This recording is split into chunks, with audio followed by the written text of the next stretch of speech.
Realise करवाता हूं, मैं उनको मोटिवेट करता हूं। इसलिए सरकार वही, दफ्तर वही, फाइल वही, कानून वही, नियम वही, लेकिन अगर थोड़ा तरीका बदल दें तो स्थितियां बदली जा सकती है और वो मैं बदल रहा हूं।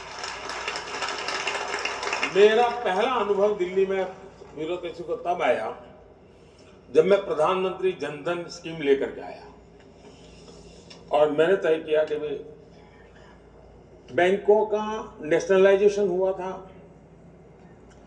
गरीबों के लिए, बैंक के दरवाजे खोलने के लिए। इंदिरा जी के भाषण सुन लीजिए आप। और सारी बैंकों को उन्होंने रातों रात जब्त कर लिया था। मैंने यहां देखा कि 50% इस देश के लोग ऐसे हैं कि जिन्होंने बैंक का दरवाजा ही देखा नहीं है। अब वो कौन है? SC, ST, OBC वही समाज है। मैंने कहा हर एक का मुझे बैंक अकाउंट खोलना है। तो सब बैंक वालों का साहब कुछ तो उन्होंने पूंजी डाली। मैंने कहा उनके पास एक पैसा नहीं है, बिना पूंजी डालना है। तो फिर बोला कि स्टेशनरी का खर्चा होगा। मैंने कहा स्टेशनरी का खर्चा हम सरकारी बजट से देंगे, लेकिन मुझे खाते खोलना।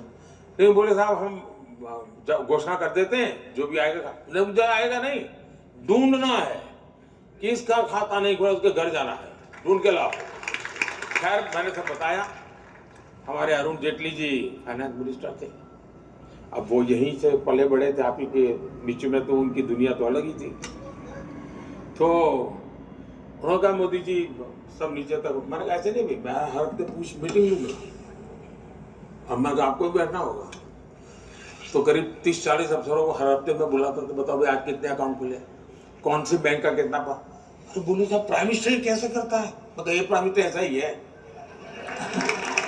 और पहली बार भारत सरकार के अधिकारियों को पता चला कि काम करने वाली सरकार का मतलब ये होता है। और फिर मैंने बैंक के लोगों से बातें की। मैं एक एक ब्रांच को फोन करता था कि भाई बताओ तुम्हारे यहाँ काम क्यों ढीला है। कोई अच्छा करता तो उसको फोन करता, यार तुमने बड़ी मेहनत की, तुम्हारे इलाके के तो सारे बैंक अकाउंट खुल गए, कैसे किया? तो मैं करीब 3 महीने उसमें लगा रहा और आज मुझे गर्व है मेरे देश के हर गरीब का बैंक में अकाउंट है। और उसके कारण ये डायरेक्ट बेनिफिट ट्रांसफर हुआ है कि अगर वो न होता, अच्छा जब मैं पहले खाते खुलवाता तो लोगों को लगता था यार मोदी जी के दिमाग में किसी ने भर दिया है।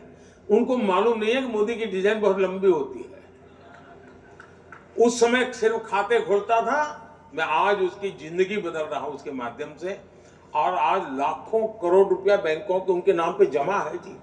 जो कभी बेचारे घर में अनाज के अंदर छुपा करके रखते थे पैसे, और कभी पति की आदत, ये दिल्ली जैसी सरकार हो, किसी को शराब पिलाने की आदत डाल दी हो तो वहां से वो पैसे भी मांग लेता था। तो मैंने कईयों की जिंदगी बचाई है। उन्होंने तो अच्छा किया था, एक के साथ एक बोतल फ्री। इसका कारण है कि उनको हर बोतल पे पैसा कमीशन मिलता है। भ्रष्टाचार उनका बोतल पे है और इसलिए वो फ्री देने में कमीशन उनका तो पक्का है। वो ये कहते हैं कि बाकी जगह तो नोटों की गड्डियां मिलती हैं, मेरे यहाँ एक चवन्नी भी नहीं मिली। ऐसा है कि वो अफसर रहे हुए, इसको मालूम है सरकार किस प्रकार से करती है उन चीजों की, वो तो घेराबंदी कर ही लेंगे। जो अनुभवी चोर रहता है ना, उसको बड़ी सुविधा रहती है। जो सरकार में रहा हुआ अफसर होगा उसको मालूम होगा ईडी ऐसे जाएगी, CBI ऐसे जाएगी, पर इतनी चीजों को चौक चौकर कर लीजिए फिर प्रॉब्लम नहीं होगा। वो सोच के रखता है। जैसे आप लोग हैं इतने सालों, कोई भी पॉलिटिकल लीडर आएगा तो आप आराम से तय कर सकते हैं कि ऐसा करें।